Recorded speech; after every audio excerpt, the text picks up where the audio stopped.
Public participation, seeing there's nobody in the audience except for our liaison to the Board of Selectmen, I think we move to the next meeting item.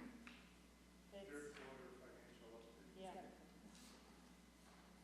have to find it.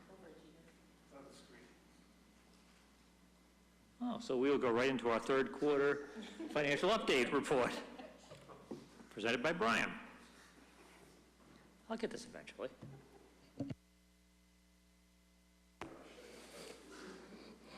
Thank you, Mr. Chairman, members of the Finance Committee. So, can you believe we're already here in our fourth quarter? So tonight I'll be presenting third quarter results. I'll try not to bore you to death. As normal, the third quarter financial reports are on the town's website, but don't look yet, they're not quite there, but by the end of the week they'll be posted there. So all the detail behind this presentation will be there, so help yourself, and if you have any questions, please don't be afraid to reach out and contact us. So getting into the details, so we'll start out with the general fund revenues. Total revenue that town meeting approved was $94.3 million. Well, that was comprised of the town operating budget of $35+ million, ABRSD's budget of $65 million or so, and of course Minuteman Regional Tech. So the year-to-date expenditures are 71%, our year-to-date expense was 75%. So we're tracking right where we want to be. I'm sorry, revenues, not expense. So we're trending right where we want to be. As you know, the bulk of that is from property tax. So 86.2 of the 94 million is coming from taxation. So the year-to-date revenues from taxation is 63.9 or 74%. It's pretty much where we want to be, 74, 75% at this time of year. State aid, 1.6 million, year-to-date 76% and 1.2, trending right where we want it to be. MSBA, so school building reimbursement for the twin school, that all that money is in the house. I believe that comes in the third quarter. And then local receipts. If you look at local receipts, our estimation was $5.5 million. Year to date is 4.9. We're trending at about 90%. That's primarily due to some kind of one-offs, if you would, in the building permit area, which we saw some additional fees come in for insulate, which we had not anticipated. So they're doing some further building expansion up there, and they're also going to be doing a pretty large and significant car garage, if you would. And so that came with some pretty significant fees that helped boost local receipts as well. So in the big picture, if you look on the revenue side of the house, we're in pretty good shape all in all. So we're trending right where we want to be. On the expense side of things, if you look under the FY19 budget, this is the town operating budget, $33,837,365. The year-to-date expended is $25,951,000 or 77%. You're saying, hey, on the revenue side, we're about 75, 76. On the expense side, we're a little higher. Well, one of the things in this $25,951,000, and one of the nuances we've talked about is this PO system or the encumbrance system. So right now it's about $1 million of municipal encumbrances out there. And that's, some of that is contractual service. If you have a contract out there, maybe for, $400,000, you encumber that all in that one PO. You may have only expended half that year to date. So it's those types of things. Also, we have blanket POs. If you have energy cost that we're going to continue to recur month over month, you might put a PO out there for the whole year anticipating that, and then you hit on that every month. So it's those types of nuances. So if you back out that $1 million, that year-to-date expense drops from 77 down to more like 73, 74%, more in line, with actual, kind of on a cash basis, if you would, and not using that PO system. So all in all, I think as far as general fund goes, we're actually in really good shape at this time of year. We're not anticipating any problems or any issues. And frankly, right now, the finance director and the town accountant are meeting with the department heads to make sure we monitor and have a smooth landing as of 6:30. So we're going through the budgets, making sure there's nothing in there that's going to surprise us or give us any grief and issue. And we've been doing that for the last several weeks. So we generally meet every 2 weeks right after the warrant's been posted. So moving on to some of the little nuances we have, enterprise funds, as we had mentioned before, and I probably sound like a broken record, they're all unique in and of themselves as far as revenues and expenses. Some have subsidies, some are pledged fund balances, some are using other sources of revenue from other funds. So we'll get into more of the detail here. Starting out with septage, they had an approved budget at town meeting of $187,000. Of which $70,000 was pledged of retained earnings. So if you net out the retained earnings, we anticipated fees of $117,000 for the year, of which $111,715 have come in. So right now we're trending pretty nicely at 95% through 3/4 of the year. On the expense side, again, we're trending at $127,941. with a cap of 187, so we're at about 68% expensed through 3/4 of the year. If you look at this on a pure P&L basis, as you can see, we're in a deficit of 16,000, but again, that's with no use of retained earnings. So right now, we think that retained earnings are going to cover any deficit that we run, and that was the premise behind this. So we think we're going to be just fine here. Jeff? Thanks, Brian. A question. Free cash, 63,000 at 6:30. Is that after the 70,000 was taken? That's correct, yeah. So State Department of Revenue a number of years ago had us change the way free cash was calculated. So if you pledge something at town meeting, it comes out of that certified fund balance as of that following June 30th. That's correct. Okay, so it was really 133. That's at the time that 70,000 was pledged. But we have encumbered 70 of it. And that's okay, correct. That's what I want to confirm. Yeah. Thank you. Christie? How are the septage fees billed out? Is it quarterly? I'm wondering how much more to expect that number to come up. On their fees? Yeah, on the revenue. Yeah, their revenue is comprised of, it's a lot of it's inspections. It's really Title V inspections, it's new septic systems and so on and so forth. Right now is kind of their busy season, as you can imagine, with spring. So I know they're inundated right now with a lot of inspections and Title V inspections. It's also the pumping that they do. And the pumping, primarily you want to do that in the warmer weather, not so much the cold weather. So it's not real linear, their fee structure, like a lot of the, funds are. But this one, like I said, they all have their little nuances, each and every one of these. But right now is really their busy season. So I think we're going to see a good bump in their revenue side as well by 6:30. Moving on to the next enterprise fund, transfer station and recycling. As you know, this is a relatively new model, and I keep saying that, but it takes you a few years to kind of get it under control. We went to, a regular transfer station where you bring your trash down there and we hold it away. Well, now it's pay as you throw. So the model has changed a little bit. The revenue sources have changed a little bit. And even on the expense side, if you look over the past few years, this budget has actually come down. And so the approved budget at town meeting is $619,000. Again, we pledged $100,000 of fund balance. So netting out the $100,000 of fund balance, we anticipate $519,000 in fees. If you look at the year-to-date revenue, we're at 502, again, trending at 97%. Again, the nuances of this budget is most of those fees come in by the second quarter, because that's primarily when they have the sticker sales in the fall, September, October. And then the balance of the fees are the sales of trash bags and then recycling, which is pretty linear recycling. But the bulk of those fees come in the first half of the year. But we still anticipate Corey beating his revenue projections out on the street, so we think he's going to have a good year. On the expense side, if you look, we're trending at 86%. You're saying, well, that's a little higher than the 75, 3/4 of the year.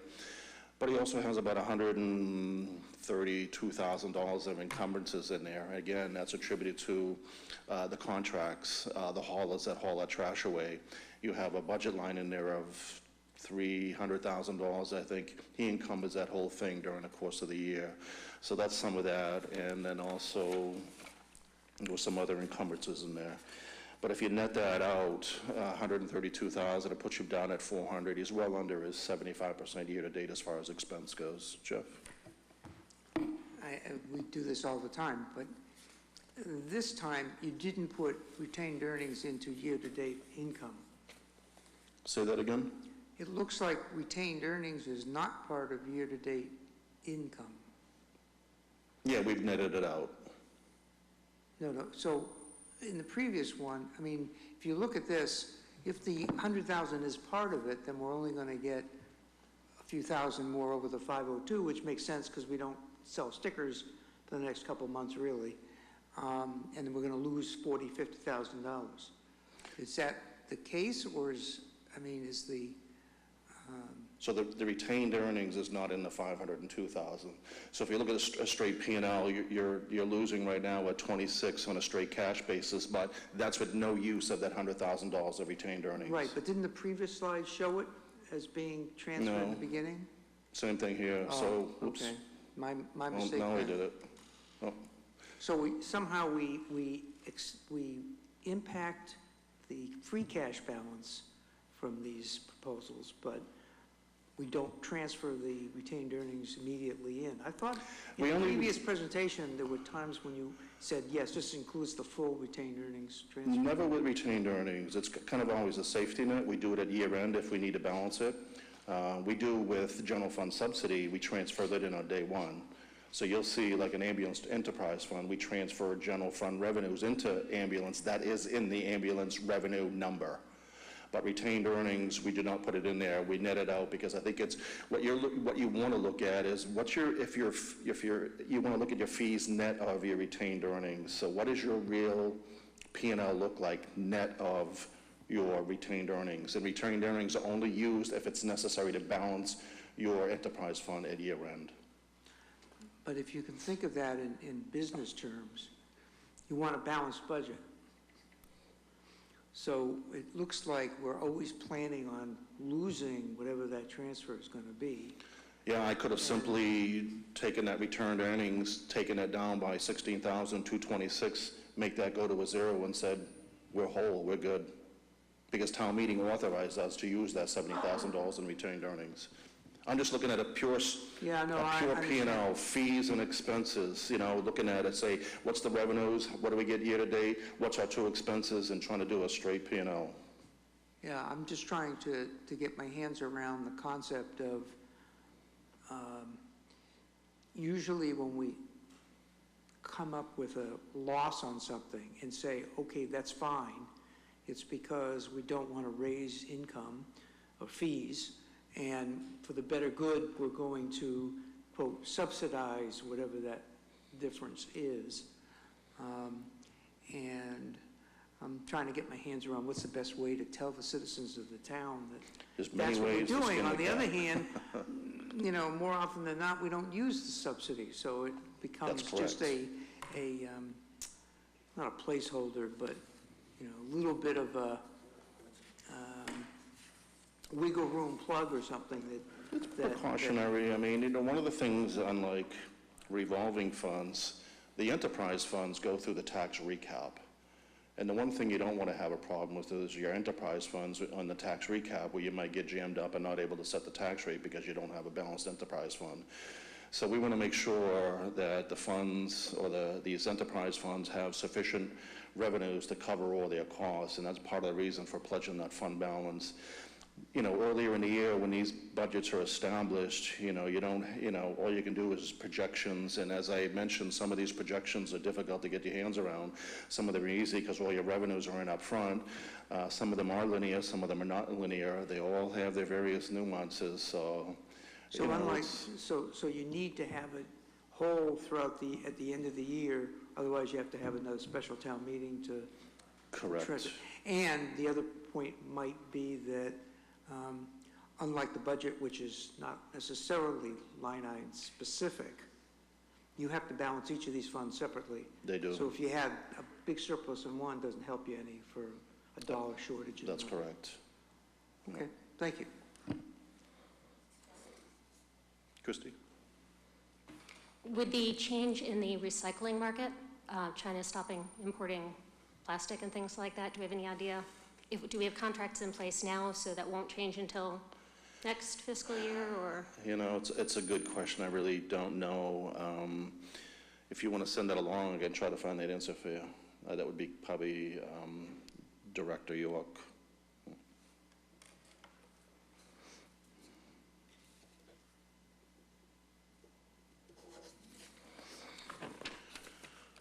So moving on to our next enterprise fund, which is sewer enterprise fund. This one's, pretty self-sufficient. It's always been in pretty good shape. We've been faced with a couple of challenges of late, and one of the things we've been finding now is, the sewer system's about 15, 16 years old, all that infrastructure. One of the things that we did with this town meeting for fiscal 19, so April of 2018, we had some studies in there. One of the studies looked at the expansion of the current ribs there and whether we could expand the current septic system down there, if you would, down in Adams Street. So that was one of the studies. The other one, which I think was probably more important, was what does the current infrastructure look like? I mean, what kind of shape are we in? Are we going to be facing some needed repairs soon? We've got multiple pump stations around, and, are they in good functioning order? So we were hiring a contractor to go out and kind of do an assessment of that. They were going to send some cameras down the pipes and so on and so forth, just to kind of do a general assessment of it, kind of a capital needs assessment. And, being 15 years into the system, obviously you want to try to capture any issues now before it happens, so we're trying to be proactive versus reactive. So if you look, our revenues that we projected, $2,237,647, we had retained earnings pledged of $437,000, primarily for those studies, and also trying to recognize any potential maintenance issues that we may have had. So we did not have that budget in the past because, frankly, we were operating in a new system. We figured what would go wrong. But I think now, Corey York is trying to be more proactive and saying, hey, I need to build a budget that's fiscally prudent, but also, if I have a problem, I want to make sure I have the budget cap to handle that problem. So also in that $437,000 is, some maintenance as well in there, or potential maintenance needs. So the revenues, if you net out the retained earnings, $1.8 million, the year-to-date is $1,260,000, or about 70%. However, that's straight up. So the year-to-date revenues may look a little light at 5% short, 3/4 of the year. We have capital assessments of $185,000. Basically, it's the school's avoided cost. It's $5.5 million spread over 30 years. That bill gets put out in the streets, I think, in March, and is due in April, so it's not reflected here. But if you add that to that number, we're well above that 75% year-to-date. It's just timing issues. Also, we anticipate $240,000 of O&M charges coming in over the next 3 months, so it's about $80,000 a month. We also have about $250,000 of betterments out in the street. So we have an additional $675,000 of revenue coming in over the next 3 months. Expenses right now, $1,882,000, but also in that $1,882,000 is about close to $300,000 in encumbrances. That would be the contractual obligations we have because we farm out the services down there to a private entity that monitors and does surveillance on that system. So we don't do that internally. That contract's over $500,000.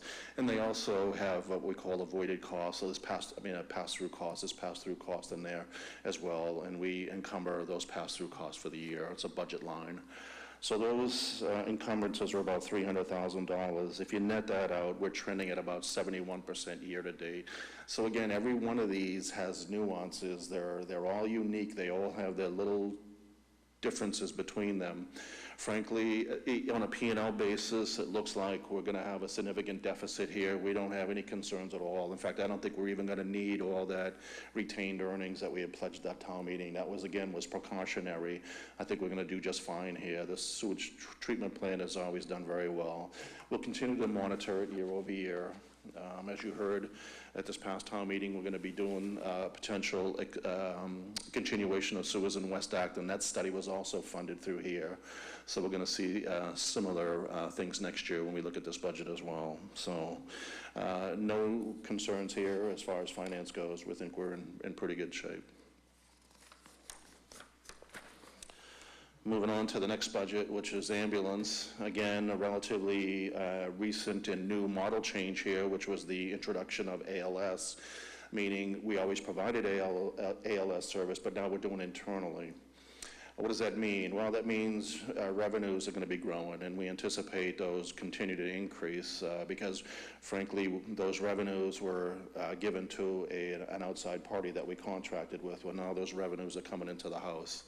And we think that may help. Again, this is the first full year of ALS in place. And so we don't have a full year under our belt, but by the time 6/30 rolls around, this will be the first full year of providing ALS service. So it'll help us to get a better handle on this budget. But if you look at the town meeting appropriated budget, $1,220,000, retained earnings of $125,000. The fees that we anticipated were $1,095,000. The year-to-date was $1,016,000. I caution you because $243,000 of that, Jeff, was from retained earnings, and that does get moved in there on day one, right? If you do net that out, I believe you're trending at somewhere about 71, 72%. Is it tight? It is. You know, we're going to monitor it. As I said, we're monitoring all the budgets every 2 weeks once the warrant's posted. Right now, on a pure P&L basis, it's showing about a $15,000 deficit without the use of any retained earnings of $125,000. We think we're going to be fine here. We have a healthy free cash balance as of 6/30/18 of $408,000. So we think we're going to be fine here. Jeff? A question about the ALS. Is our reimbursement based on our cost, or is it based on formulas for the reimbursor in terms of we will only give you so much for this thing and so much for that? Yeah, so, I mean, it's not, you know, I'll give you my understanding. So we have ALS and we have BLS. So every time you get a call for ALS service or BLS service, that comes with a price tag. It's X, costs you X just to send that ambulance. And then there's I believe, a per mile charge as well. I think it's $28 per mile. It's anticipated that of that charge, if it's $2,000, that only a certain percentage of that is going to be collected because of Medicare or private insurances only will pay so much of that. So I believe the model was built based on that premise. Again, you know, we were part of Samira at one time, which was a consortium, a group of 10, 12, 14 communities that had contracted with Pro EMS. Pro EMS kind of built the model for this, and with certain thresholds as far as ALS services and dollar amounts and BLS and dollar amounts. And it cost him so much to provide this service, and he knew basically how many runs were being, you know, done every year through ALS runs and BLS runs. So, you know, I mean, it's just math. How many runs you're doing? Here's the total cost. Divide the total cost by the number of runs. This is what you're going to charge per run. So that was kind of the model. We've heard things like, I think Medicare plus 200% or whatever. But the bottom line is, you know, it's a costly service. Think about it. You're providing ALS 24/7. These guys are sitting around, you know, 24 hours a day, 7 days a week, waiting for that phone call. It's a costly service. And so the end user pays for that, or the insurance company or Medicare. So that's kind of how it was built. You know, as you know, as our costs increase in the enterprise fund, you know, we have to look at those costs that we charge for those ambulance rides and service, whether we need to increase those and build that increase into our 5-year model, if you would. So, I mean, it's kind of an intriguing thing for me, because you do have, what you didn't mention is people who couldn't afford anything. You have to have, you know, write-offs in the formula and all kinds of things like that. It's just a perfect thing where you have a model, you have experience, and I'd really be fascinated to sit with somebody and talk about, so what are the variances and what are the key performance indicators that show that we're on track to where we thought we were going to be, or how we need to change our thinking based on what actuals are happening. Who would I sit with if I wanted to talk about the actuals versus the model of the ambulance fund? You know, I think the best person you probably want to talk to is the chief himself. You know, I know we don't do our billing in town. We contract with Pro EMS. And so he does all our billing for us, and I know the chief is in constant conversation with him. And I think it's a benefit to the town because this Pro EMS does a lot of ambulance services for a lot of communities. So you can see certain trends out there, and I think to try to stay ahead of it, you know, it's kind of nice to see what other communities are doing and what their experience is. But I think you'd want to start with the chief there, Jeff, to kind of, you know, throw the questions out to him. I'm sure he'll be able to help out. Thanks. Yeah. So moving on to the next enterprise fund. Transportation is our most newest fund, or this, as you know, has presented some challenges. Some would tell you that, you know, transportation will not pay for itself. It's pretty heavily subsidized. Well, looking at this and the footnote on the bottom, we have a budget of $587,000, but includes $235,000 transfer from general revenues. We're also transferring about $120,000 out of the commuter lot parking revenues to also help support this. We get about $22,000 we pledge from retained earnings, and then $210,000 is coming from governmental receipts. So it's basically cherry sheets or LRTA money, which is the Rural Regional Transit Authority. So that comes through in the cherry sheets. So if you look at this particular model, again, we get an approved town meeting budget of $587, retained earnings of $22,000. Now, I call this fees and cherry sheet. It's really not fees. It should be, you know, general revenues. It should be commuter lot revenues, governmental revenues, or the cherry sheet. That's everything but the retained earnings that we pledged. The year-to-date, again, which is a lot of this data down below here, is $479,000. It's heavily subsidized. $479,957. The year-to-date revenue is 85%. The expenses are expensed out. It's pretty much the whole budget was encumbered, all but maybe what, a couple of $1,000. So if you look at this on a P&L, it's, you know, losing at about $106,080, but in the big picture, a lot of that is because of the encumbrance of expenses. We believe it's, you know, it's a challenge, but we think we're going to be fine here. It's been a challenge the last few years, but it's a very tight model. The costs are pretty well known, and the revenues are pretty well known. So it's not like we are on shaky ground with revenues. The bulk of them are coming from pretty solid resources. So it's not like we heavily rely on fares and we just don't have the ridership. No, it's all there pretty much on day one. So we don't anticipate a problem. But again, like I said, with all these, we're monitoring the general fund and all these enterprise funds every 2 weeks, and we'll continue to do that until 6:30. But we feel confident and comfortable that we're not going to have any problems here at all, and nothing's jumping out at us that's giving us any angst. Is this all the forms of transportation in town, like the Cross-Town Connect and Yeah. and rail shuttles and all that stuff? Yeah, so there's two components to transportation. We have a revolving fund as well, which we would call the soft services. It's kind of the contractual stuff. It's the dispatch services and a contractor that provides those services. And then that's also has multiple partners with some of the other surrounding communities, which we have a relationship with, you know, Westford, Concord, Littleton, where we're providing transportation services with them, and we have agreements. And we also have private partners, IBM and some other private partners that also pledge and donate money every year to those services. So this is what we would refer to as the hard services. This is actual the buses themselves and the drivers. So this is that end of it. So the enterprise fund is what we call the hard services, and the revolving fund is kind of the soft services. But it's kind of this is only a component of it. Do we know if ridership is up for the year, or is it? Do you know how the ridership numbers are? Do we have any indication of that? I don't. I know, you know, when I bump into Doug, you know, he's excited every time I bump into him because he tells me ridership's up. And I know he's had some graphs, and those graphs show that trend going up. I think a lot of it is because, you know, he's always out trying to market this and push this, and once you get those private and public partners there, and they make a commitment, we're providing a van service to them, they're paying for it, so ridership is going to go up as well.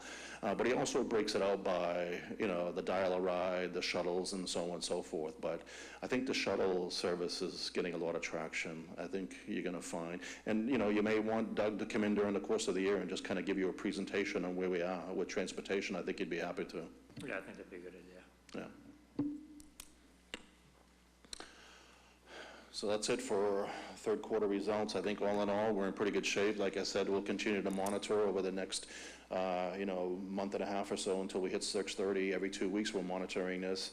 The department heads are, very seasoned department heads. They have a good handle on their business. They know the ins and outs. We feel confident, but as you know, finance is a big component of it, and we'll continue to monitor and kind of do our surveillance and make sure we don't have any issues. Jeff? Yes, question for you. Based on what you said about revenue, I'm sure we're still getting in the high 90% payment of our taxes, so that's probably good news. You would have brought it up if it wasn't. What about line items in the budget? In particular, I'm concerned about the legal line item. Where are we in terms of budget versus actual year-to-date? I mean, those things are looked at, Jeff, line items, but I think, the town manager having a bottom line budget, I think if he looks at the bottom line within the department himself, as long as that bottom line is within the spending level, it's not a big concern. If you want to ask about specific line items, I'm sure we'd be happy to address those and talk to you about them, if it's, legal or whatever the line may be. But, that's the one thing that, Manager Mangiarotti has here, which is kind of maximum flexibility with that budget. So, for instance, if he has his legal budget going over $100,000, he has other areas where he can shut down the expenses to cover that deficit as well, as long as he's staying within that bottom line budget. So it kind of gives him a lot of flexibility. So we look at that, and it kind of sets up a flag for us, and we kind of watch that. Is it going to continue to be an issue? And then, how do we address that within the bottom line? And that's how we kind of handle that. Yeah, no, I understand, and I approve and support the flexibility of being able to, change and adapt to over the course of the year. But I would like feedback on where we stand in the budget and year-to-date on the legal and projection for what we'll spend for the year. Thank you. Thank you. Brian, back in the general fund, and you can answer this as vaguely as you care to, but it's May, and you probably have a fairly good feeling as how we're going to come in by the end of June. And I just want to be sure that back in the bad old days, there used to be a flurry of year-end spending of what would be hitherto unplanned or unbudgeted items. Do you know of any such activity going on right now? I think the goal right now, Steve, and this is part of the reason why which we do anyhow, but we're monitoring budgets every 2 weeks once the warrant's posted. We're trying to create a turn back this year.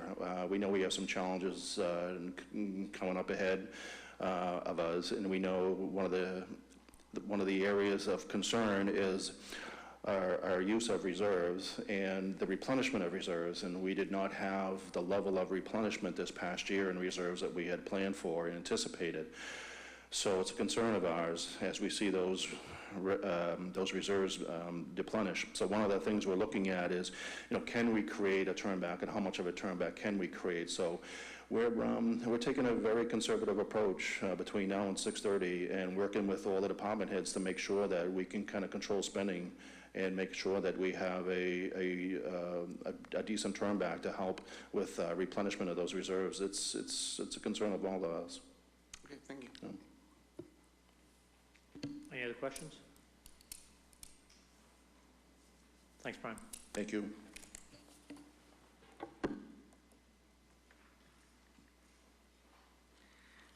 Now it comes to the fun part of election of new officers. Mr. Majors, I believe you.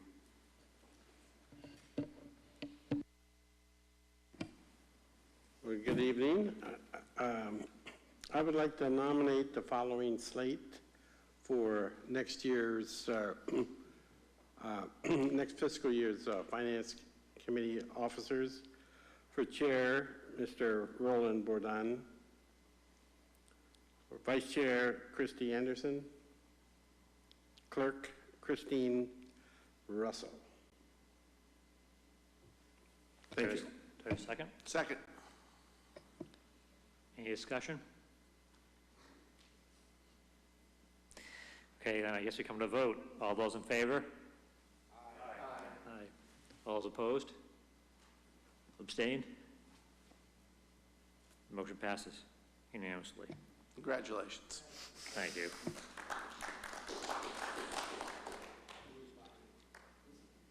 All right, so liaison assignments, I guess we should be going with that for next year. Who has what, who wants to keep what, et cetera.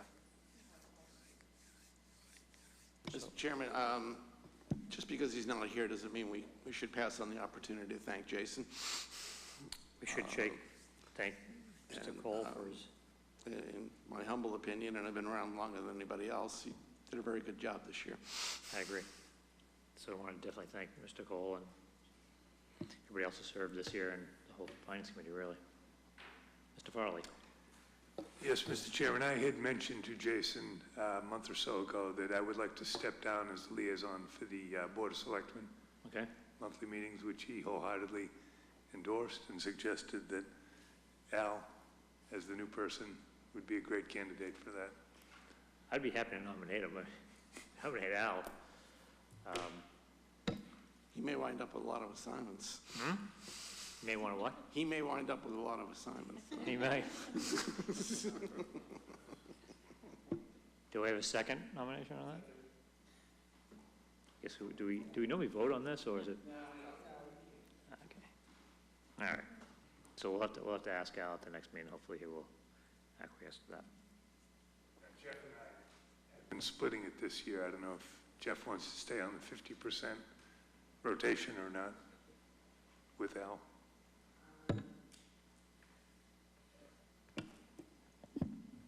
I'm going to be missing a bunch of meetings, and so I have to talk to the new chair as to whether I'm going to be able, I physically won't be here, but would also like to test whether the procedure, which is legal, to have a member that's not physically here but on the internet participate.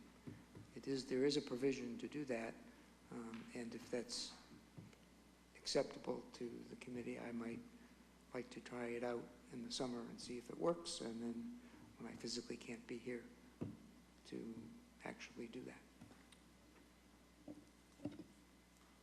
Steve?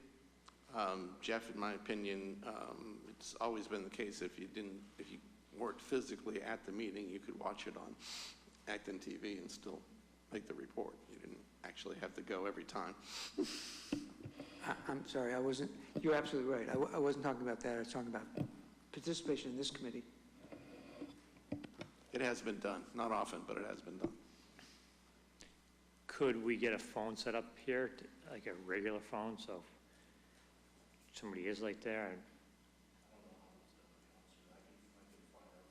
I know it has been in the past with other committees I sat on, and one time we did it with a cell phone, and it kind of makes it kind of hard to hear and really get a good understanding of. My understanding is you'd use something like an internet app, like Meeting or something like that. Can't remember some of the ones. It was done by the selectmen a few years ago. So it was in this room, I remember. If you could do that, you could put Jeff up on the monitor then, and everybody can watch him. If we can do something like that, I'd be amenable to that. Mike? I have two committees that I'd like to continue with. Okay. The Economic Development Committee and the Minuteman School Building Committee. Since school will be finished this summer, open for business in September, ribbon cutting in October, then we should be done. So I have to remind you again, it's on time and under budget. And on Love to budget. hear that. So, yeah, the tour, we're trying to organize a tour. It'll probably be either late May, early, or sometime in June. The way we'll handle it, I think, is to set a date, and then whoever can show up, will show up. We can't, too bad. If you do it on the weekend, that'd be even better. At least for me. Anybody else fine with keeping their committees that they're on now? And Christie? I'd like to stay on the Kelly's Corner Committee and start attending the School District Budget Subcommittee. Okay.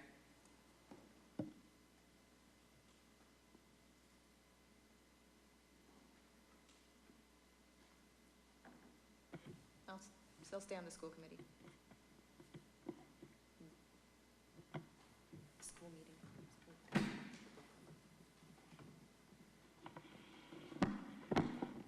Happy to stay on mine unless somebody has a strong interest in either the train station or the West Acton Sewer Committee, but more than happy to stay on. Thank you. Tom? Well, again, You were in it, you I'd were like in to, it. that was the only one I'd like to step off from that. I don't know if you're going to maintain your CPC or not. You can but have that. I could step into that. That'd be great. I can fill you in on that one. Anybody else, Hannah? I do not have a committee right now, but if anyone wants me to be a partner on any of the committees, I would be willing to consider. Maybe we can speak with you and Hal. Maybe you guys can split up the Board of Selectmen. I would definitely take a partner on the school committee meetings. I'll do that with Christine, the school Okay. committee.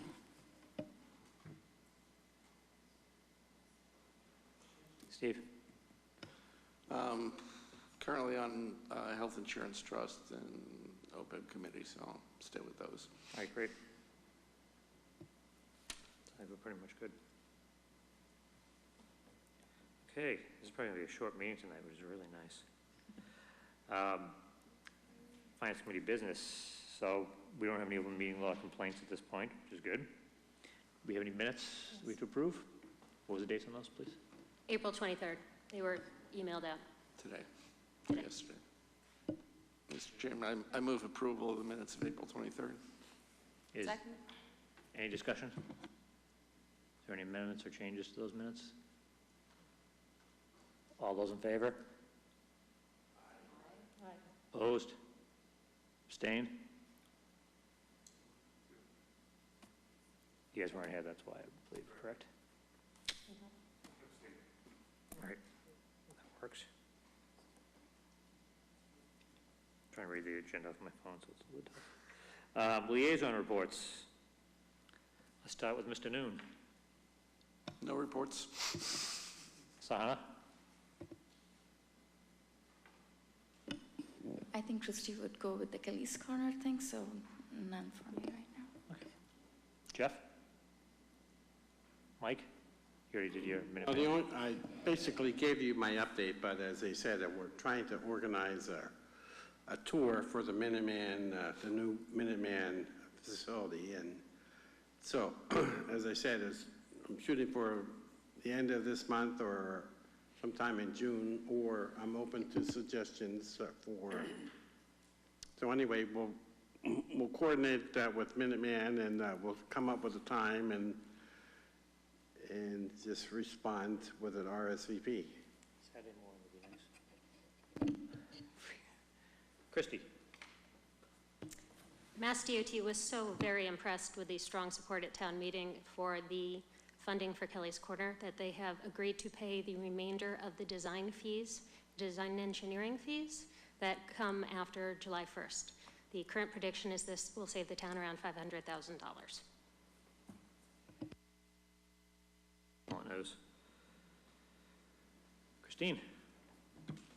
The school budget is looking like they're going to have $1.3 million variance this year, which will help them in putting $1 million towards the stabilization fund, and leave them still with 4.1% of budget in their E&D, so 3.7 million is what they're anticipating. And this is one of the reasons that Dave Bertolino has reworked the budget, and the budget was much tighter for going forward, is that it was not uncommon to have these large variances. Is that 1.3 million to the positive? To the positive, sorry, yes.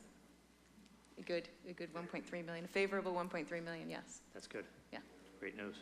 So we cannot, we should expect that to not continue based on the new budgeting that he has implemented.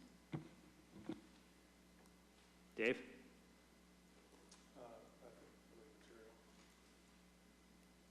Tom, do you have anything? No reports. Excellent. I recognize Mr. Benson from the Board of Selectmen. Yes, yeah, the number, it will be $500,000 of design and engineering costs that the MassDOT will pick up as of July 1, and we're all absolutely thrilled about that. And want to thank Sahana and Christy and Christine for, their efforts. There were just so many people that took part in it. There was just so much work to go around, and nobody got in anybody's way, and it just really dwelled, and we built it out. When the like article was on in 2018, there were 296 people that voted at town meeting. This year, there were 526. So our vote was 468 to 58, where the year before it was 188 to 108. So the no side actually lost votes in the process. So that was really, really great. I was putting together for the EDC, and I'd like to know if any of you would like to join in, a tour of the Insulet facility. We had the ribbon cutting about 2 weeks ago, and I didn't see anybody from this group there or the EDC. And I wrote the person who I had some contact with, and I said, you kind of overlooked some important committees in town who were pretty helpful in getting you going here with the tax breaks. So do you think you might be able to do some tours? So would you people be interested in joining? And it would be during the day. Okay, so I'll get to my contact there. I think it's not only to me, and report back to you guys. And I do want to, thank Jason for a really good year, and the best of luck to Roland, Christy, and Christine, and we'll all meet early on Thursday morning for our first ALG meeting. I let you know I will not be in attendance on the ALG meetings. I have to be in New Hampshire for work that morning. We won't double team Christy then. Thursday. Okay. ALG. Any other business? Jeff?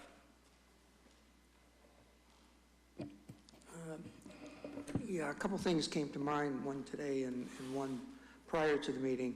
I'm a strong believer in having a calendar so that we don't forget, good ideas that we want to address and do them in a timely fashion. And I don't remember seeing the standard calendar that we've got. We were putting it together about when we needed to do certain things, which months and things of that nature. But I'd like to formally ask for at least two things to be put on the calendar. The first is to review the school and town management letter that the auditors give to the school and the town. They are, as a result of the audit, they usually are things that the auditors have come across, and they include the response from the school and the town as to what they're going to do on those things. I've encouraged to try and get that done before June, and the reason we try and do that, they're usually issued in January or February. That's after the auditors finished in December-ish or November, and gives the town a time to address them, but it also gives us a time to look at the responses, ask some questions, and then it's timely because the audits don't start until late July and August for the June 30th, the following year. So I would like to encourage somehow in either our next meeting this month or one of the 2 meetings in June that we have those topics and the letters sent to the committee. The second is, I'm always amazed that what I learn and what I forget over the course of the year. This is the comprehensive annual financial report of the town. And yeah, there's some parts of it that are pretty involved around technical accounting kinds of things. But the supplement information is just mind-blowing. And I don't know if the committee's had a chance to really look at it. I happen to have printed out the 2016. I'm sure the 2018 is now available. It's over 100 pages long. I would encourage the chairman to maybe break it up into 2 pieces and have us assigned to look at it and have a discussion about what did we learn from it, what interesting concepts came from it. It is a very comprehensive analysis of the town. It could be either we all look at it and have a conversation, it could be that different sections are assigned to different people who are interested in it and let them highlight the salient points that they found from it. But I'm amazed at my ignorance, even having read it. When somebody asks me a question, I just forget that the answer's right here. So I would like to put that on the agenda for reviews. There are 2 other things that just of interest to me. I will bring forward some trust fund analysis. I'm meeting this Friday with the treasurer, and we've been every month or so meeting for a couple hours, moving further and further along and trying to get some sort of a presentation on the status of trust funds in the town. I am personally interested in the legal and suit status, but I'll work that offline. And the last thing, which just struck me as I looked at Brian's wonderful presentation, as halfway bright as I am, I don't step back enough from some things. And when he talked about transportation fund, it just hit me when I saw all the sources of income. Very little of it was from fees from the actual people that actually use the transportation. Incredibly little piece of it. And then it hit me that the senior center, I go there all the time and I don't pay a dime except for lunches. And what a wonderful thing that is, but certainly not paying for itself. And I call these things programs. I don't think that it's, a scandal or even a bad thing that the town has programs that don't self-fund. I think it's wonderful.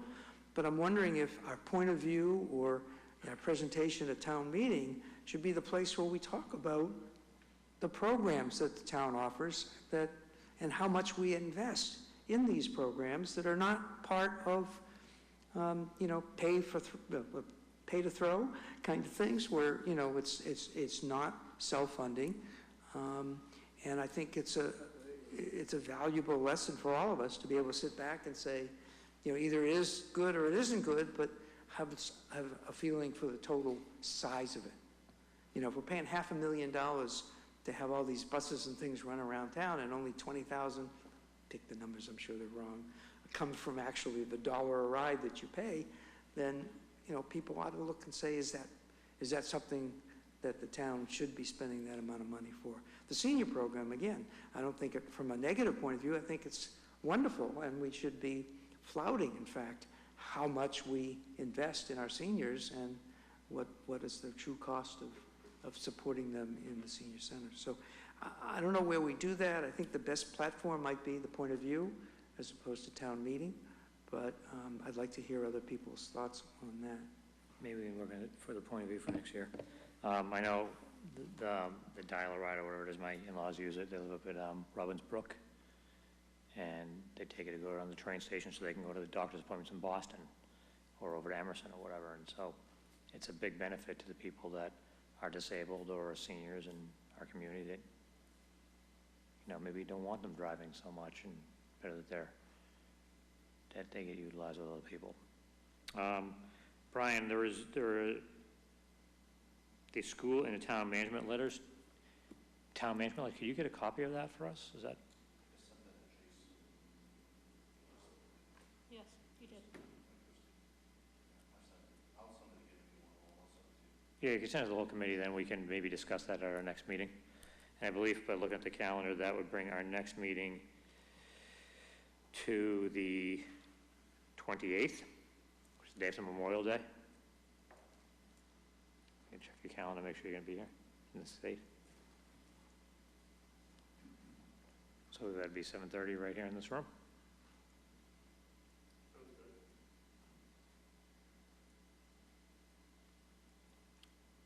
Is there any other business we need to discuss? Good. Now, Jeff, you said you'd like to review those letters before June, ideally. I presume this can happen after town meeting.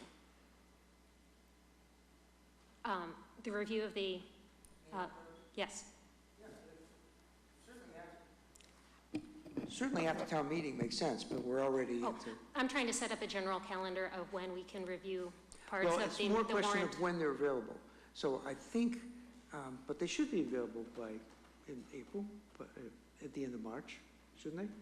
So, So there's no reason they can't happen after town meeting, though. oh, right. Yeah, I think just after town meeting is fine. I do think that the comprehensive financial report is also something that wants to be looked at. But that can be as soon as it's available. Again, Brian, when will it usually be available? That report's generally, we have that probably in February, the management. Microphone? Sometime maybe early March, mid-March. So again, you know, we'll be probably pretty busy before town meeting, but the interesting thing is that if, as issues come up at town meeting, we really ought to know what's in this, because many of the answers are That can be found online, Brian. creative. Yeah, it is. Just a tip, as Jeff said, read the first 10 or 20 pages, read the last 20 pages, and skip what's in between. Not if you have a CPA. It's pretty technical. Any other business to discuss? Would anybody like to make a motion? Mr. Chairman, I move that we adjourn the meeting. Do I have a second? Second. All those in favor? We are adjourned.